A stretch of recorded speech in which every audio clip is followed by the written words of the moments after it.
आता अक्षता लाव. ओ आहे संभल के. और दीदी को ये ले रोहन, अपने दोनों बहनों को दो.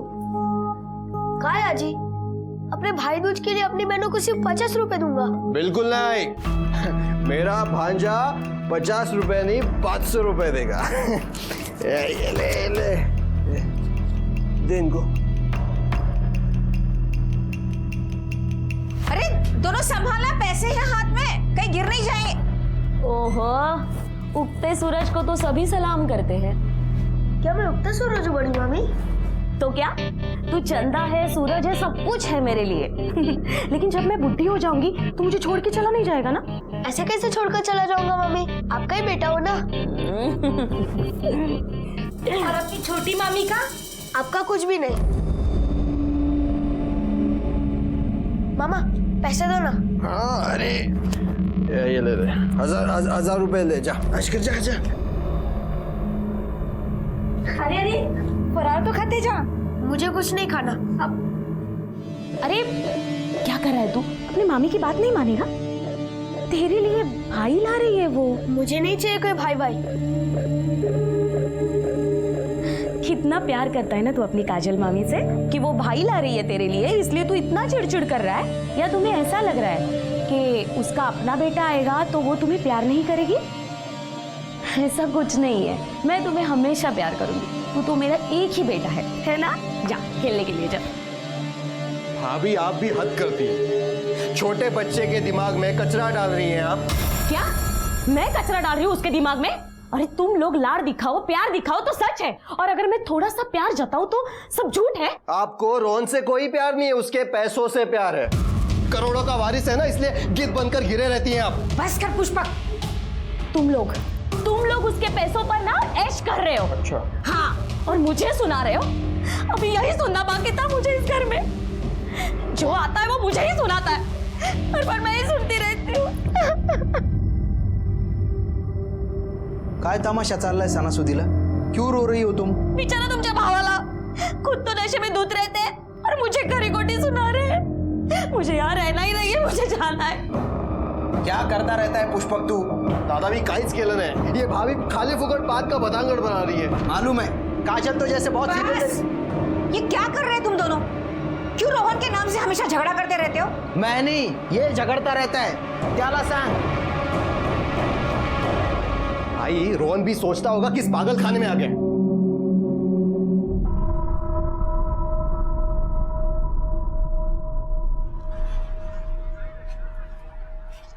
कितने हुए?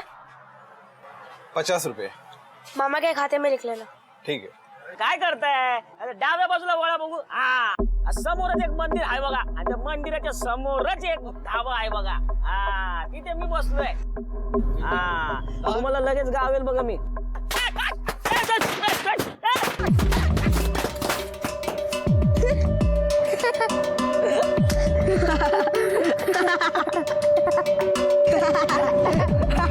सही है ना वीडियो? एकदम सही बना है.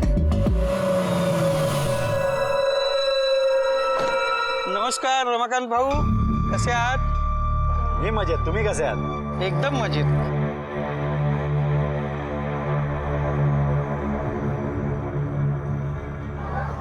चलते. तेरी अपने चाचा से इतनी फटती क्यों है? मनहूस है मेरा चाचा.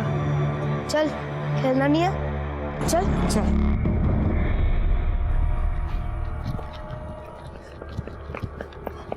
शौर्य हो गया? हाँ थोड़े. ये ले केशव, बॉलिंग कर.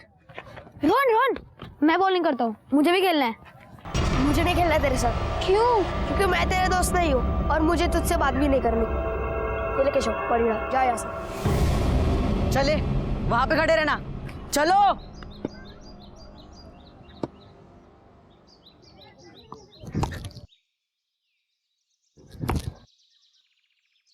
यस! आउट नहीं, वो आउट नहीं है. अरे उधर पे आउट रहता है ना. बोला ना आउट नहीं है उधर. ए भाई तू चीटिंग मत कर, तू आउट है. नहीं दूंगा. क्या कर लेगा? अरे उधर हमेशा आउट ही रहता है. चल चिढ़ मत. चल बैठ दे. चल बैठ दे. जा फील्डिंग कर. साथ नहीं खेलना है। अरे इसका ना रूस का नाटक है, अभी देखता हूँ इसको।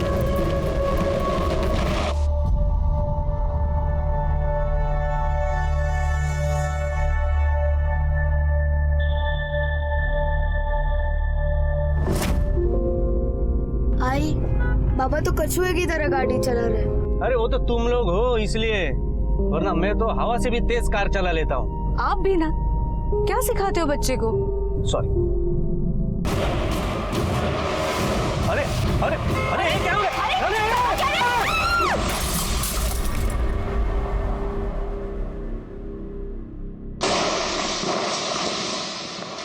ये देखो अपनी फुलझड़ी चालू। अरे ये आ जाओ यहाँ पे आ जाओ। ये देखो। क्या हुआ? रोहन आया? नहीं, रोहन नहीं आया। इतनी रात हो गई है और रोहन अभी तक नहीं आया। रमेश कहाँ है? रमेश तो देर से आएंगे।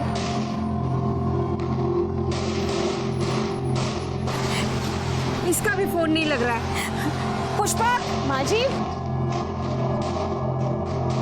पुष्पक, पुष्पक उठो, पुष्पक। अरे माँ किसे उठा रहे हो? ये तो नशे में धुत होकर सो रहा है, उठने से रहा। आहो, आहो उठा ना।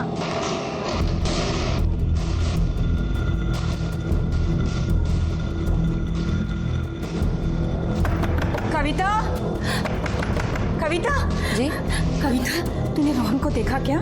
रोहन? अरे शुभम बेटा, तूने रोहन का कहीं देखा? वो तो यहाँ नहीं आया। नहीं है। हे भगवान, कहाँ गया होगा?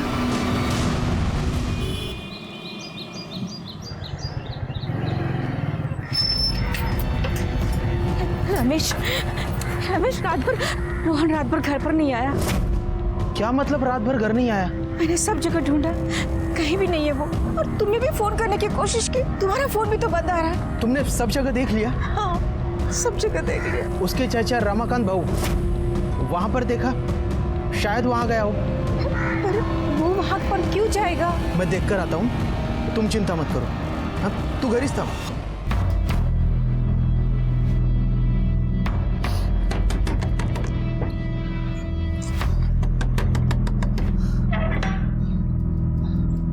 रोहन कहाँ है? हमें क्या पता। और क्या काम धंधा नहीं है, सुबह सुबह आ जाते हो? जाओ। क्या हुआ रमेश? रोहन कल रात से घर पे नहीं आया है। आई ने उसके सारे दोस्तों से पूछ लिया, वो कहीं नहीं है। मुझे लगा तुम्हारे पास आया होगा। तुम लोग अभी तक पुलिस के पास नहीं गए? चलो मैं आता हूँ तुम्हारे साथ। चलो चलो चलो चलो।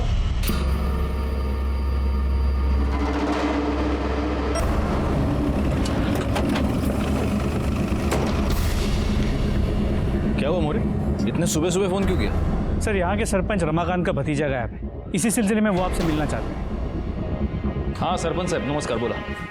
मेरा भतीजा गायब है कल से, उसके नानी के यहाँ पे रहता है। ये उसका मामा है। उसके माँ बाप? 1 साल पहले कार एक्सीडेंट में गुजर गए सर, मैंने उसे सब जगह ढूंढ लिया, पण तो कुठंच सापडाना झालाय। उसका घर में या बाहर किसी के साथ कोई झगड़ा, कोई लड़ाई? आपने किसी ने डांटा था उसको? नहीं, घर पे तो कोई झगड़ा नहीं हुआ था। दोपहर में वो उसके दोस्तों के साथ खेलने के लिए बाहर गया था, उसके बाद वापस घर पे आया ही नहीं। मैंने कल देखा था सर उसको दोस्तों के साथ। इकलौता भतीजा है सर, न जाने कहाँ चला गया।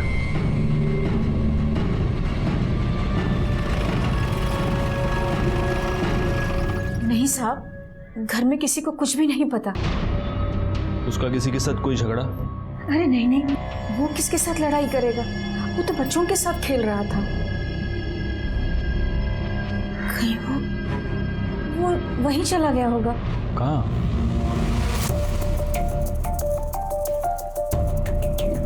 अरे रोहन बेटा, ये क्या है? मरीन ड्राइव का पोस्टर चिपका रहा हूँ। मैं मुंबई जाऊंगा। तू मुंबई जाके क्या करेगा? मेरा राजा बेटा क्या हीरो बनेगा? नहीं, मैं समुंदर में तैरूंगा, जूहू बीच पर घूमूंगा, अरे वाह, सचिन तेंदुलकर से मिलूंगा और रणबीर कपूर का बंगला देखूंगा। हाँ, तू इतना सब कुछ करेगा और यहाँ तेरे आजी के पास कौन रहेगा? मैं हमेशा के लिए थोड़ी ना जा रहा हूँ, घूम फिर के अपने आजी के पास ही आ जाऊंगा। मेरा राजा बेटा। हाँ साहब, कहीं वो मुंबई तो नहीं चला गया? यहाँ आसपास उसके कोई दोस्त? जी सर, यहीं पास में ही रहते हैं। सर हम सब तो क्रिकेट खेल रहे थे। उसकी किसी के साथ लड़ाई हुई थी? हाँ हुई थी, छोटी सी। चल बैठ दे, मुझे तेरे साथ नहीं खेलना है। अरे उसके बाद वो कहाँ गया था? सर हमें नहीं पता, लेकिन उसके पीछे केशव गया था। अभी देखता हूँ इसको। उसे पता होगा।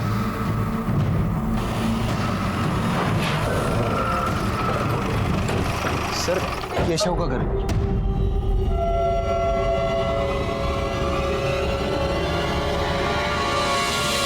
केशव कहाँ है? वो तो यहाँ नहीं है साहब, वो शहर गया है डॉक्टर के पास। क्या हुआ उसको? उसका हाथ टूट गया है साहब। कैसे टूटा? वो तो नहीं पता साहब। जब वो वापस आएगा तो हमें इन्फॉर्म कीजिए। कहीं रोहन सचमुच मुंबई तो नहीं चला गया? बेटा शुभम, वो तो तुझे सब कुछ बताता था ना, उसने कुछ बोला था मुंबई जाने के बारे में। वो पैसे तो जमा करता था। देख, मैंने मुंबई जाने के लिए इतने सारे पैसे जमा कर लिए। इतने सारे? देख शुभम, तू ये किसी को बोलना मत। और हाँ, जब मैं मुंबई जाऊंगा ना तो तुझे भी साथ ले चलूंगा। चलेगा ना? तो उसने कुछ बोला था जाने के बारे में? कुछ भी? वो तो मुझसे गुस्सा था। क्यों? झगड़ा हुआ था तुम्हारा? नहीं, वो मैं लोकेश दादा की बाइक पर बैठा था ना, इसलिए। बस बस दादा, बाय दादा। ये तू लोकेश के बाइक पे बैठा? आज से मेरी और तेरी दोस्ती खत्म। ये क्या बात हुई? तू मुझसे बात मत कर, तू मेरा दोस्त नहीं है। अरे रोहन! रोहन लोकेश दादा से चिढ़ता था, इसलिए मेरे से भी गुस्सा होके बैठ गया।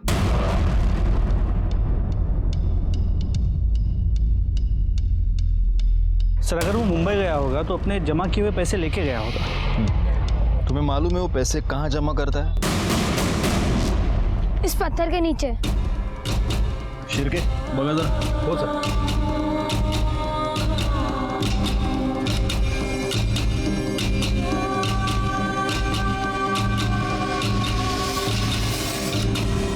पैसे तो यही हैं। इसका मतलब वो मुंबई नहीं गया है। एक काम करूंगा, यहाँ के रेलवे स्टेशन, बस स्टेशन पर उसकी फोटो सर्कुलेट करो और उसका मोबाइल ट्रेस करो। सर, मेरा रोहन कहाँ गया होगा? मेरी भी घर में बहुत खा। अगर किधर से तो बदबू आ रही है। शी। आ रहे, आसपास कोई जानवर मरवर गया होगा।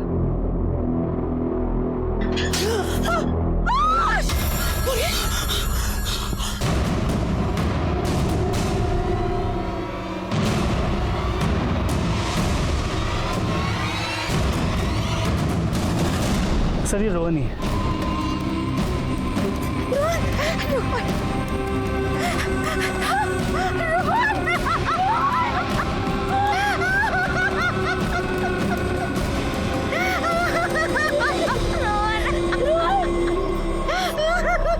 बॉडी को सबसे पहले किसने देखा? सर उन औरतों ने। साहब हम रोज यहाँ सुबह शाम पानी भरने आते, अभी भी पानी भरने आए थे साहब। आप लोग कल शाम को भी आए थे? हाँ साहब आए थे। तो यहाँ पे जो बच्चे खेलते हैं, आपने कुछ देखा उनके बीच में कोई झगड़ा वगड़ा? नहीं साहब, हम जब आए तब कुछ नहीं हुआ।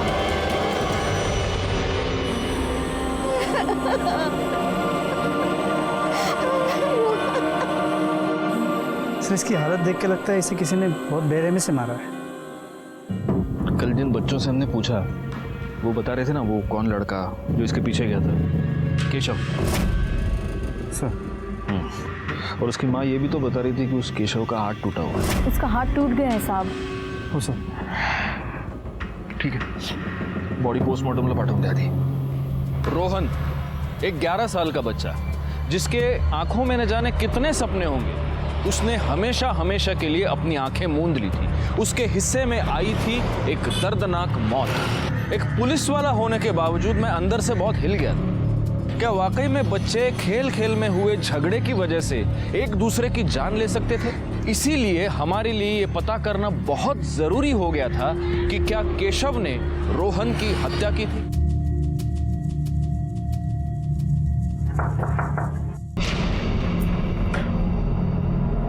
हुआ साहब? रोहन मिला? मिला, उसकी डेड बॉडी मिली है। किसी ने उसे मारकर कुएं में फेंक दिया। आपका बेटा, उसका रोहन के साथ झगड़ा हुआ था और हमें ये पता चला है कि उसे मारने के लिए वो उसके पीछे गया था। मुझे तेरे साथ नहीं खेलना है। अरे अभी देखता हूँ इसको। हमें शक है कि आपके बेटे ने रोहन का फोन किया है। ये क्या कह रहे हैं साहब आप? मेरे बच्चे का हाथ टूटा हुआ है, वो रोहन को नहीं मार सकता। मेरा बेटा ऐसा नहीं कर सकता। आप अपने बेटे को बुलवा लीजिए शहर से, जल्दी। आजकल के बच्चे भी कमाल है, क्रिकेट के लिए अपने दोस्त की जान ले ली। लेकिन अगर इस केशव का हाथ टूटा हुआ है तो टूटे हाथ से वो रोहन को कुएं में कैसे फेंक सकता है? बेटा, रोहन तुम पर गुस्सा था, तो क्या तुम दोनों के बीच किसी बात को लेकर झगड़ा हुआ था? उसका तो झगड़ा सिर्फ लोकेश दादा से होता था। ये तू क्या कर रहा है बे? अपनी करोड़ों की जमीन को शुद्ध कर रहा हूँ। अबे क्या कर रहा है बे? अबे साले, तेरे बाप की जमीन है क्या ये? हाँ मेरे बाप की जमीन है। चल निकल यहाँ से, निकल चल। और दोबारा दिखा ना यहाँ पे तो तेरी टांगे तोड़ दूंगा। नहीं जाऊंगा, तोड़ दूंगा। सही में बहुत मोटी चमड़ी का है बे तू। तभी तेरे माँ बाप मर गए और तू नहीं मरा। क्यों नहीं मरा बे तू? हाँ चल निकल अभी, निकल। लेके जा इसको, चल ले। दोनों चचेरे भाई थे, फिर भी झगड़ा करते रहते थे। लोकेश दादा रोहन को परेशान करते थे और रोहन लोकेश दादा को।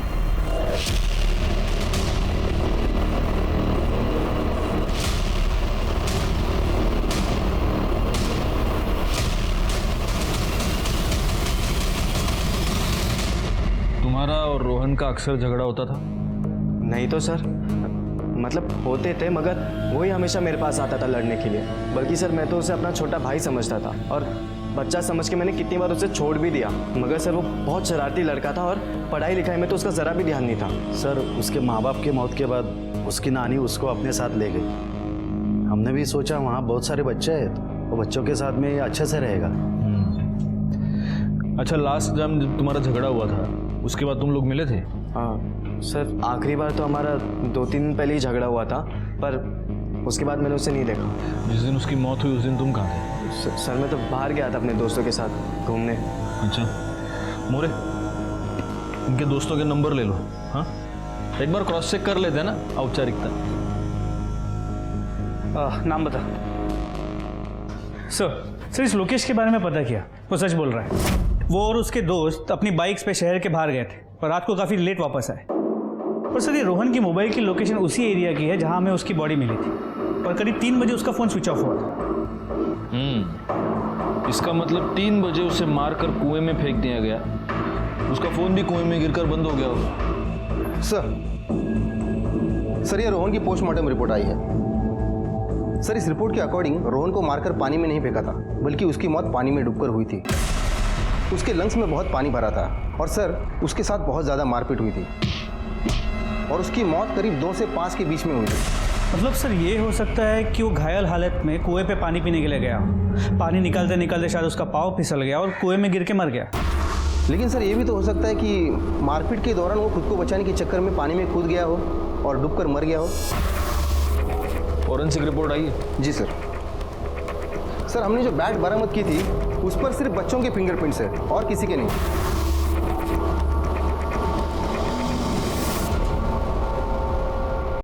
नहीं साहब, मेरा बेटा डूबकर नहीं मर सकता। खुश रहो। सब लोगों को शादी में आना है। पर कब है शादी? 7 नवंबर, 15 दिन के बाद। उमेश, मैं तो ना तेरे से ना बहुत बड़ा हेर लेने वाली हूँ। आजी, रोहन तालाब में कूद गया। क्या? अरे चल, ऐसे कैसे? रोहन! रोहन! रोहन! रोहन! रोहन! रोहन! आजी रोहन! रोहन अभी तक पानी से नहीं निकला। क्या? रोहन! रोहन! हे भगवान! रोहन! कहाँ चला गया ये? रोहन!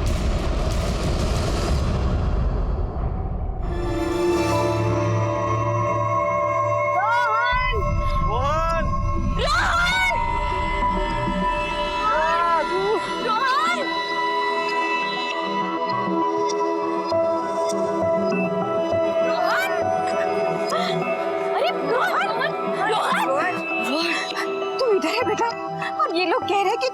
नदी में डूब गया करके। हाँ जी, मैंने एक सांस में पूरा तालाब पार कर लिया। अरे पगले, तेरी एक सांस के चक्कर में मेरी ही सांस अटक गई। अगर तुझे कुछ हो जाता तो? हाँ जी, मुझे क्या आता, मैं तो मुंबई के समुंदर पार कर लेता। आई, ये हमेशा यही जिद करता है। वही नहीं, कुछ गलत थोड़ी ना किया इसने। चैंपियन है हमारा रोहन, चैंपियन। तुझे तैरना है ना, खूब तैर, लेकिन हमेशा किसी बड़े को साथ में लेके जाएगा। क्या है, बड़े को साथ में लेके जाएगा ना तो बड़ी शाबाशी मिलेगी।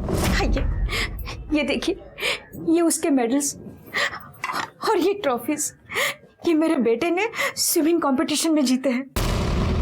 मेरा बेटा बहुत भोला था, उसने कभी भी किसी के साथ बिना वजह झगड़ा नहीं किया। उसके माता पिता के मरने के बाद वो हमेशा खुश रहने का नाटक करता रहता था।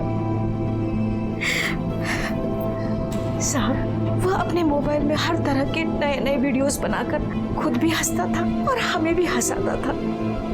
मुझे मालूम है कि वो चुप चुप कर अकेले में अपने माता पिता की फोटो देखकर रोया करता था।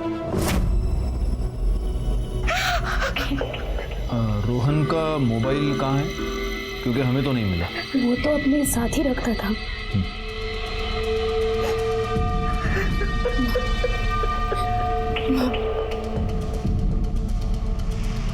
मोरे, इनके कहने के मुताबिक रोहन बहुत अच्छा स्विमर था, तालाब भी क्रॉस करके जाता था, और वो एक कुएं में डूबकर मर गया। सोचो, उसे कुएं में फेंकने से पहले उसे कितना मारा गया होगा। सिर्फ क्रिकेट के लिए? मुझे नहीं लगता ये सिर्फ क्रिकेट के लिए हुआ है। एक काम करो, कुएं में या तालाब के आसपास रोहन का मोबाइल ढूंढने की कोशिश करो। लेकिन सर, अगर मोबाइल इतनी देर से पानी में है, उसमें से क्या मिल पाएगा? तुम ढूंढो तो सही। सर, उस पत्थर के पीछे भी चेक करो।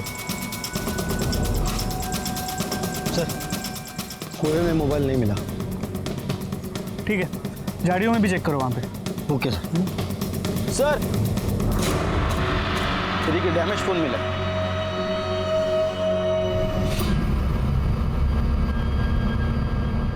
शोभा, मैंने खा ली दवाई। अरे इतने सवाल तो हम भी क्रिमिनल से नहीं पूछते। चलो रखो फोन। हाँ सर, कुएं के बाद झाड़ियों से ये फ़ोन मिला है। ये रोहन का ही फ़ोन है। उसके घर वालों से कंफर्म किया। सर, फ़ोन की हालत को देखिए, कोई फ़ोन को इतनी बुरी तरह से क्यों तोड़ेगा? अंदर का डेटा डिस्ट्रॉय करने की। इस फ़ोन को लैब भेजो और देखो डेटा रिकवर होता है क्या। और एक काम करना मोरे, ये रोहन के कॉल रिकॉर्ड्स दोबारा चेक करो। सर,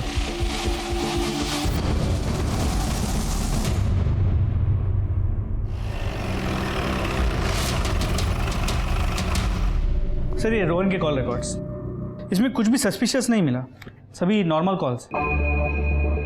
अभी तो मैं श्योर हूं कि ये सब कुछ उस मोबाइल की वजह से हुआ है। इस रोहन को वीडियो बनाने का शौक था। हो सकता है उसने किसी की वीडियो बनाई हो सकता है किसी को ब्लैकमेल कर रहा हो। अच्छा ये बात बताओ, उस केशव का क्या हुआ? सर, उसके घर गया था। उसकी माँ ने बताया कि अब तक वो शहर में ही है। उसके बाप का कुछ अर्जेंट काम आ गया तो और कुछ दिन वही रहेगा। उसकी माँ से कहो शराफत से बुला रहे हैं, शराफत से आ जाओ, वरना हम शहर जाके बाप बेटे दोनों को उठा कर लेके आएंगे। सर, आपको लगता है कि ये सब वो केशव ने किया होगा? See I am not sure, but Rohan का खून तो हुआ है, इसका मतलब कोई तो खूनी है। एक और एंगल है, इस रोहन के नाम पर करोड़ों की प्रॉपर्टी थी, ये हमें बोलना नहीं चाहिए मोरे। और उसके अपने चाचा और उसके फैमिली के साथ कुछ खास बनती भी नहीं थी।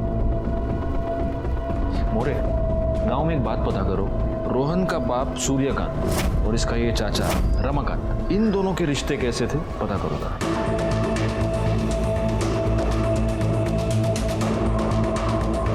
साहब, जमीन जायदाद जितनी ज्यादा होगी, लड़ाई भी उतनी ज्यादा होगी ना। कहना तो नहीं चाहिए, लेकिन रोहन के आई बाबा के मरने के बाद रमाकांत जी का पूरा परिवार उसे मिलने भी नहीं आया। उनके लिए तो जैसे सूर्यकांत जी के साथ साथ रोहन भी मर गया। हाँ साहब, जब तक मेरी बेटी जिंदा थी उन दोनों भाइयों के बीच में वो सुलह करती रहती थी। मुझे तो कुछ समझ में नहीं आ रहा है आई। इन दोनों भाइयों में झगड़ा बढ़ते ही जा रहा है। रोहन के बाबा ने तो बंटवारे के बारे में बोला। मैंने कितना समझाया उन्हें, पर मेरा कुछ सुनने के लिए तैयार ही नहीं है वो। ठीक ही तो है ना बेटा, अगर ये बंटवारा हो जाएगा तो ये रोज रोज की चिक चिक भी तो खत्म हो जाएगी। अच्छा ये बता, कि तू कब आ रही है? कल सवेरे निकलेंगे हम पूना से। और फिर दूसरे ही दिन रोहन के अलावा उसके मम्मी पापा एक्सीडेंट। और भाई के मरते ही पूरी जमीन जायदाद पर कब्जा जमा के बैठा है वो रमाकांत। और ऊपर से कहता है कि जब रोहन बड़ा होगा तो ही बंटवारा होगा। सरपंच है ना यहाँ का, हम भी कुछ नहीं कर पाए। कौन जाने हमारे रोहन को उसने ही मरवाया हो। आप पुलिस वाले छोटी छोटी बातों को इतना बड़ा कैसे कर देते हो? अरे पोरांच्या भांडणात मेलाय तो रोहन, इसमें जमीन जायदाद कहां से आ गई? वो सब ठीक है, लेकिन आपने रोहन को उसका हिस्सा क्यों नहीं दिया? कैसे दे देता सर? नाबालिग था वो, करोडोची जमीन होती आमची। त्याच्या आजीचे घरचे त्या जमिनीवर डोळा ठेवण्यात वकील को लेके आए, बोले हमको ट्रस्ट बनाना है। रोहन के नाम से ट्रस्ट बनवा रहे हैं। जब तक वो 18 साल का नहीं हो जाता तब तक इस ट्रस्ट में से हर महीने उसको पैसे मिलते रहेंगे। तो वो ट्रस्ट खड़ा करने के लिए उसके हिस्से का जो भी है वो उसे दे दो रमाकांत भाऊ। कोई ट्रस्ट बेस नहीं बनेगा। ऐसे कैसे? रोहन के खर्चे नहीं होंगे क्या? मैं दूंगा उसको पैसे, हर महीने दूंगा, उसके पढ़ाई के लिए और बाकी जरूरतों के लिए। लेकिन ट्रस्ट नहीं बनेगा, ना ही बंटवारा होगा। और जैसे मैंने कहा वैसे 25,000 रुपए हर महीने खर्चे के लिए देता था रोहन के नाम पे, लेकिन सब पैसा ये लोग उड़ाते थे। बड़ा इधर उधर घूमने में, छोटा दारू पीने में।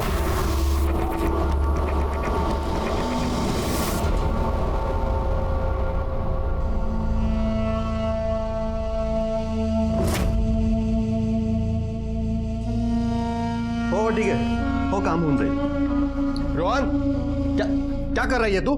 क्या ये? आप भी तो पीते हो। पागल हो गया तू?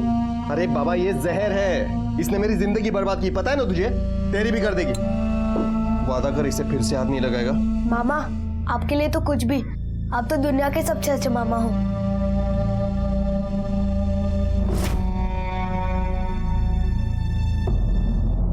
तो आप ये कहना चाहते हैं कि अरे वाह वाह वाह वाह, थैंक यू।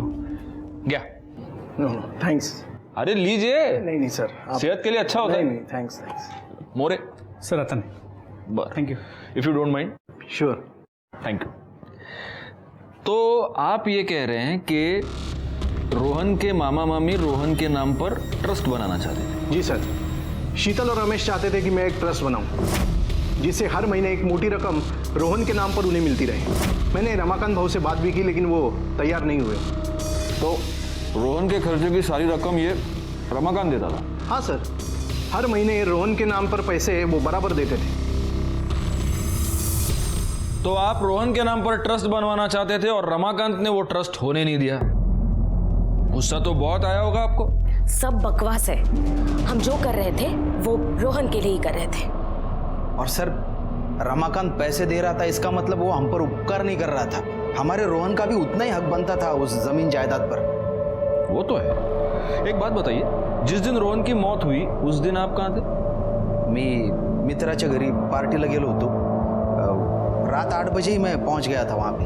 तो पूरी रात आप बाहर ही थे पार्टी? सर हम सब वहाँ पर पत्ते वत्ते खेल रहे थे। वाह, बड़े लकी है आप।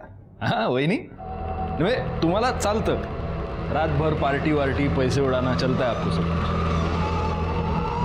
साहेब तुम्ही आमच्यावर डाऊट का घेताय? रमाकांत बातें बना रहा है। अरे रोहन के आई बाबा तो पहले ही मर गए थे। रोहन के मरने के बाद एक ही आदमी का फायदा होने वाला है, रमाकांत का। अरे सब जायदाद उसे ही तो मिलने वाली है।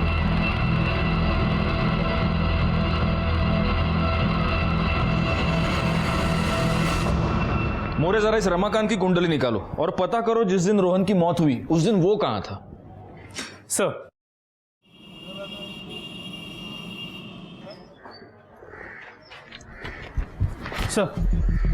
ये रमाकांत की मोबाइल लोकेशन डिटेल्स, इसके मुताबिक उस दिन वो अपने कार्यालय में ही था।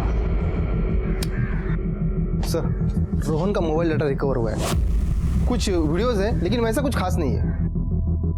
सर चांसेस है कि रोहन को उसके मामा मामी नहीं मारा होगा।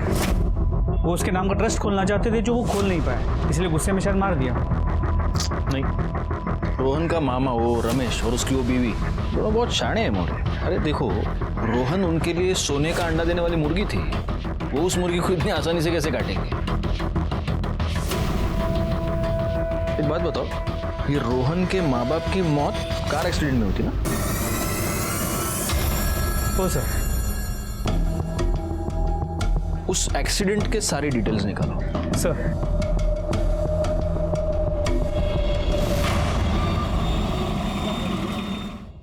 सर, उस एक्सीडेंट का पंचनामा रिपोर्ट। सर, बहुत बड़ा एक्सीडेंट है। ट्रक शिकरापुर से महाड़ की तरफ जा रहा था और रोहन और उसकी फैमिली अपने गाड़ी में पुणे से अहमदनगर वापस आ रहे थे, जिसमें दोनों के बीच हेड ऑन एक्सीडेंट हो गया। इस एक्सीडेंट में रोहन के माँ बाप के साथ साथ ट्रक का ड्राइवर भी मारा गया। नहीं, कुछ तो मिस्टेक है मोरे। ये टोल रिसीट तो महाड़ की, मतलब ट्रक शिकरापुर से महाड़ नहीं आ रहा था, महाड़ से शिकरापुर जा रहा था। लेकिन अगर ऐसा है तो इन दो गाड़ियों के बीच में हेड ऑन एक्सीडेंट कैसे हो सकता है? अगर ये ट्रक महाड़ से शिकरापुर जा रहा था तो इसको सूर्यकांत की गाड़ी को पीछे से डैश करना चाहिए। नहीं सर, मैं समझा नहीं। ये देखो मोरे, ये पुणे है, ये अहमदनगर, और ये महाड़ है और ये शिकरापुर है। तुम ये कह रहे हो कि सूर्यकांत की गाड़ी पुणे से अहमदनगर जा रही थी और अभी ये जो टोल रिसीट हमें मिली उसके मुताबिक ये ट्रक जो था वो महाड़ से शिकरापुर जा रहा था। तो इसका मतलब ये दोनों गाड़ियां एक ही डायरेक्शन में जा रही। अगर हेड ऑन एक्सीडेंट हुआ है तो उस ट्रक को यहां से आना चाहिए था, यहां से नहीं। समझ रहे हो? इतनी बड़ी डिटेल को लोकल पुलिस ने इग्नोर कैसे किया? एक काम करो मोरे, ये जो ट्रक ड्राइवर है उसके कॉल डिटेल्स निकालो। मुझे इस एक्सीडेंट के पहले कम से कम 2 महीने के कॉल डिटेल्स चाहिए। सर, आपको लग रहा है कि ये एक्सीडेंट प्लान था? अब लग तो रहा है। और अगर ये एक्सीडेंट प्लान था तो जिसने ये एक्सीडेंट प्लान किया है हो सकता है उसी ने रोहन की भी जान ली है। मैं मुंबई जाऊंगा, मैं समुद्र में तैरूंगा, सचिन तेंदुलकर से मिलूंगा और रणबीर कपूर का बंगला देखूंगा। तू इतना सब कुछ करेगा और यहाँ तेरे आजी के पास कौन रहेगा? मैं हमेशा के लिए थोड़ी ना जा रहा हूँ, घूम फिर के अपने आजी के पास ही आ जाऊंगा।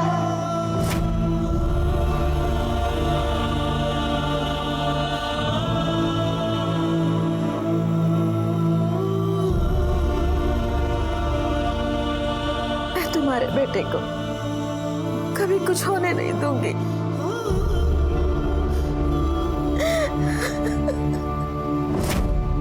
मुझे माफ कर दो कांचन, मैंने अपना वादा पूरा नहीं किया। सर, आप सही थे। उस ट्रक ड्राइवर का तो कोई डायरेक्ट कनेक्शन नहीं मिला, लेकिन उस ट्रक के मालिक के फोन पर यहाँ अहमदनगर से बार बार फोन जा रहे थे। कौन कर रहा था फोन?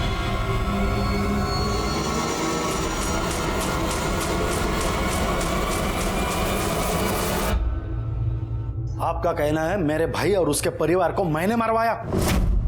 इसलिए आप गांव के सरपंच हैं। किसी भी बात को आप तुरंत समझ जाते। हाँ मोरे, नहीं तो क्या होता है ना, लोगों से बुलवाते बुलवाते मेरा बीपी बढ़ने लगता है। तुम्हाला माहिती है तुम्ही कोणाशी बोलताय ते? हाँ, अभी बोला तो मैंने, आप गांव के सरपंच हैं, मालूम है मुझे। बकवास है ये सब। अच्छा मोरे, शिर्के आने देना। या गणपत भाऊ, या गणपत भाऊ, आपके पुराने मित्र। और अभी आप ना मत कहिए क्योंकि ये है आपके कॉल डिटेल्स। इसमें वो सारे कॉल की डिटेल्स है जो आपने इससे किए, और ये है आपके बैंक डिटेल्स। आपके भाई के मरने से 1 दिन पहले आपने अपने बैंक अकाउंट से 5 लाख रुपए निकाले थे जो आपने इस गणपत को दिए। अब मिस्टर सरपंच, आप खुद अपना मुंह खोलेंगे या हम पंच मार मार कर आपका मुंह खुलवाएं? सूर्यकांत पहले से ही बाबा का बहुत चाहता था। पढ़ाई में अच्छा था ना वो, लेकिन बाबा की पूरी जमीन मैं अकेला देखता था। मेरा खून पसीना लगाया था वो जमीन में, और बाबा के मौत के बाद से ही वो बंटवारे की रट लगाए बैठा था। दादा, ये क्या हिसाब किया है आपने? ये गलत है। तू ही संभालना सब कुछ। तो आप बंटवारा कर दीजिए ना, फिर आप अपना संभालो, मैं मेरा संभालूंगा। मामला ही खत्म ना, पंगा ही नहीं होगा ना। तंग आ गया था मैं उससे। अरे ऐसे कैसे मेरी जमीन उसको दे दूं मैं? फिर मैंने गणपत भाऊ को फोन किया। आई बाबा तो कछुए की तरह गाड़ी चला रहे हैं। अरे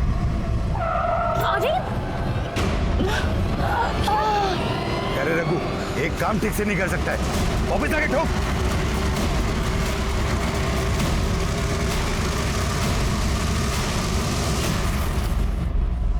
पीछे से गाड़ी अचानक आ गई तो मुझे साइड तो लेना पड़ेगा ना। ठीक है, सॉरी सॉरी सॉरी, चलो चलो चलो।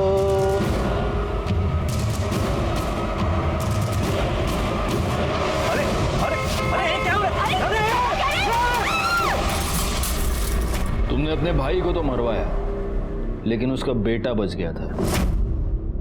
इसका मतलब तुम्हारी प्रॉपर्टी में एक और हिस्सेदार था, और इसीलिए मौका मिलते ही तुमने रोहन को भी मरवा दिया। नहीं साहब, मैं मानता हूं मैंने सूर्यकांत को मरवाया, लेकिन रोहन को मैंने नहीं मारा। एक सच से तो पर्दा हट गया। रमाकांत ने अपने भाई सूर्यकांत और उसकी बीवी कंचन की हत्या की थी, लेकिन तब रोहन बच गया था। लेकिन अब रोहन को किसने मारा, यह सवाल अभी भी हमारे सामने था। अगर इस रमाकांत की बात का यकीन करे तो उसने रोहन को नहीं मरवाया, तो फिर किसने मरवाया? एक 11 साल के बच्चे को कोई क्यों मारना चाहेगा? एक काम करो मुझे, ये रोहन के मोबाइल को जरा ठीक से खंगालो। पता नहीं क्यों मुझे ऐसे लग रहा है कि हमसे कुछ छूट रहा है। सर केशव वापस आ गया। चलो सच बताओ केशव, उस दिन क्या हुआ था? उस दिन सर जब मैं रोहन के पास गया। ये रोहन, तू बार बार ऐसा नहीं कर सकता, मेरे को भी बैग चाहिए। नहीं दूंगा। मैं वापस घर आ गया। इसकी एक्सरे रिपोर्ट दिखाइए।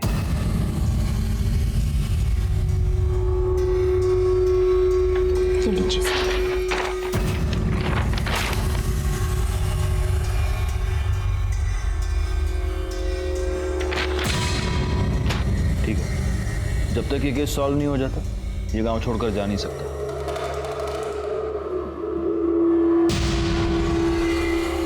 सर क्या लगता है?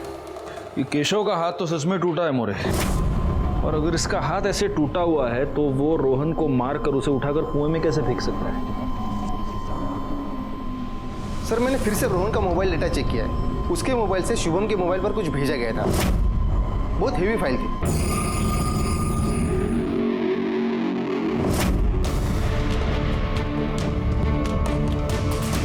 पासवर्ड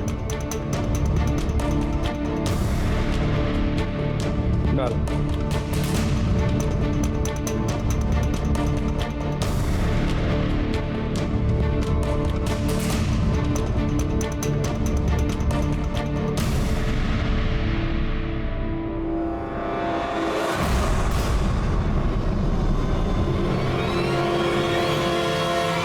शुभम, सर वो मैं डिलीट ही करने वाला था, रोहन ने मना कर दिया। ये पुष्पा को माने का है कि इसे डिलीट कर दो, लेकिन उनको जरूरत हुई तो ये वीडियो तेरे पास रखना, और हाँ इसे डिलीट मत करना। मतलब रोहन का मामा इस वीडियो के बारे में जानता था? हाँ सर।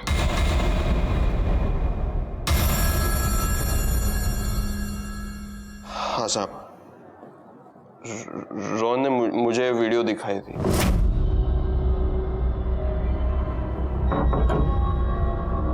मामा मामा आपको कुछ दिखा रहा है? अभी नहीं, बाद में। नहीं अभी। अरे क्या, कौन सा वीडियो?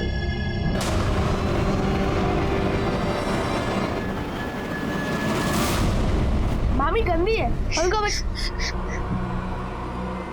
मैं इन दोनों को मजा चखाऊंगा। तू देख, नाक रगड़कर माफी मांगेगी। मामी को निकाल दो घर से। तू देखता जा मैं अब क्या करता। हाँ लेकिन ये वीडियो डिलीट कर दे। नहीं मामा, अगर वीडियो डिलीट कर दिया तो वो बोले कि कुछ नहीं किया। ठीक है, डिलीट मत कर, लेकिन किसी और को दिखाना मत। जा। तो तुमने अपनी बीवी से क्या कहा? कुछ नहीं साहब, काजल ने मेरे कहने पर यह सब किया। मतलब? सर दारू पी पी कर मैं अंदर से पूरी तरह खोखला हो चुका हूँ, डायबिटिक बन चुका हूँ। मेरी वाइफ में कुछ प्रॉब्लम नहीं है। दरअसल बाप मैं ही नहीं बन सकता। अगर ये बात गांव में फैल जाती तो लोग थूकते मेरे मुंह पर, मजाक उड़ाते। मुझे सिर्फ एक बच्चा चाहिए था, इसलिए मैंने काजल से कहा ये सब कर। मेरी उमेश से बात हुई, उसे पैसों की जरूरत थी और मुझे बच्चे की।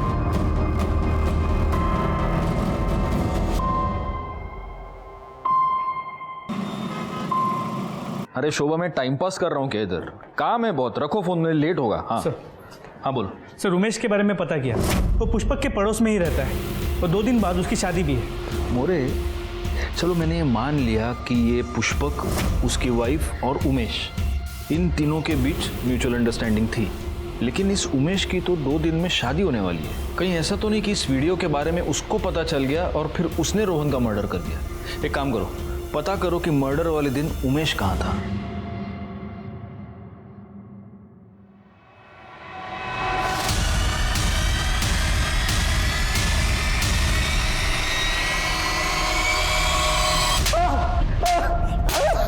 भूख लगी है? वड़ा पाव थोड़ा सा? सर वड़ा पाव। हाँ लेना, वड़ा पाव खाएगा? नहीं सर। नक्की? नक्की सर। शिरके, एक काम करो, वड़ा पाव नहीं बोल रहे ना, मिर्ची खिलाओ उसको। साहब नको ना साहेब, साहेब नको ना, साहेब नको ना साहेब। तुझे क्या लगा हमें पता नहीं चलेगा? हाँ, अगर तूने रोहन को नहीं मारा तो रोहन के मर्डर के वक्त तेरा मोबाइल लोकेशन उस एरिया में कैसे था? तेरे फैक्ट्री में भी पूछा, तू आधे दिन की छुट्टी लेकर चला गया। और शिरके थाम लग के ध्यान।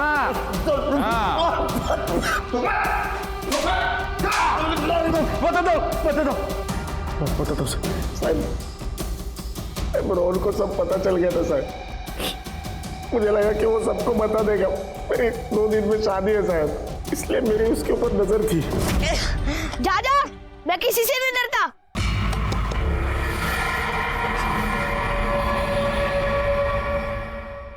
रोहन मोबाइल दे। नहीं दूंगा। रोहन मोबाइल दे। मामा बताएगा तुझे तू कितना घटिया इंसान है। तुम तेरे को एक बार बोला ना, मोबाइल दे। नहीं दूंगा। 1 मिनट, रोहन के मोबाइल में कोई ऐसी वीडियो है, ये बात तुझे किसने बताई? तुमने ये कहा था कि वीडियो वाली बात तुमने किसी को नहीं बताई थी। फिर रोहन के मोबाइल में वीडियो है, ये बात उमेश को कैसे पता चली? अच्छा, इसलिए रोहन मुझसे बात नाही कर रहा? मला वाटतं तो काहीतरी करणार आहे। तो तू कशाला काळजी करतेस? अगर कुछ हुआ तो मैं सबसे कह दूंगा। तुम दोनों ने जो किया वो मेरे कहने पे किया।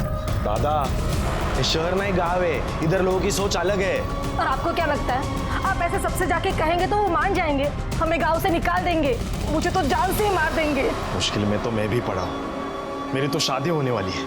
हम तीनों की मुश्किल का एक ही उपाय था, रोहन की मौत। इसलिए मैंने ही उमेश को कहा था रोहन को मार डाले। सर, मैं रोहन से बहुत प्यार करता था, लेकिन मैं और क्या करता। तुम जैसा घटिया आदमी और कर भी कह सकता है। रोहन को सभी शैतान कहते थे, लेकिन किसी ने भी उसकी शैतानी के पीछे छिपे उसके अकेलेपन को नहीं देखा। रोहन बेचारा तो इतना मासूम था कि वो इस गुनाह की दस्तक को सुन भी नहीं पाया। रोहन ने जो भी किया वो अपने मामा पुष्पक के लिए किया, लेकिन पुष्पक ने अपना डार्क सीक्रेट छुपाने के लिए रोहन की ही जान ले ली। जिंदगी में कई बार ऐसा होता है कि हम अपनी मुश्किलों से रास्ता ढूंढ नहीं पाते, लेकिन ये यकीन जानिए कि जुर्म का रास्ता आपको किसी भी मुश्किल से बाहर नहीं निकाल सकता, बल्कि आपको और गहरी मुश्किल में धकेल देता है। मैं इंस्पेक्टर राजेश यादव आपसे विदा लेता हूं, फिर मिलूंगा। तब तक सतर्क रहिए और देखते रहिए क्राइम पेट्रोल दस्तक, क्योंकि मकसद बताना नहीं, बचाना है। जय हिंद।